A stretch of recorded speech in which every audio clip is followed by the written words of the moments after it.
ಪಕ್ಷದ ಕಾರ್ಯಕ್ರಮ. ಅನ್ಯ ಪಕ್ಷರು ಬಂದು ಅಲ್ಲಿ ಥರ ಮಾಡೋದು ಸರಿ. Is it democratic behaviour?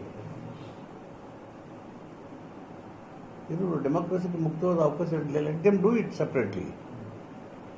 ಅವ್ರು ಸರಿಯಾಗಿ ಇಲ್ಲಿ ಮಾಡ್ತಾ ಇಲ್ಲ ಅಂದರೆ ಅವ್ರು ಮಾಡ್ತಾ ಇದ್ದಾರಲ್ವಾ. ಈ ಕಾಂಗ್ರೆಸ್ ಅವರು ಹೋಗಿ ಮಾಡಿದ್ರಂಗೆ. ಮತ್ತು ಇವರೇನು ಕೋಮುವಾದದ ಮೂಲಕ ಭಯ ಹುಟ್ಸಕ್ಕೆ ನೋಡಿದ್ರೆ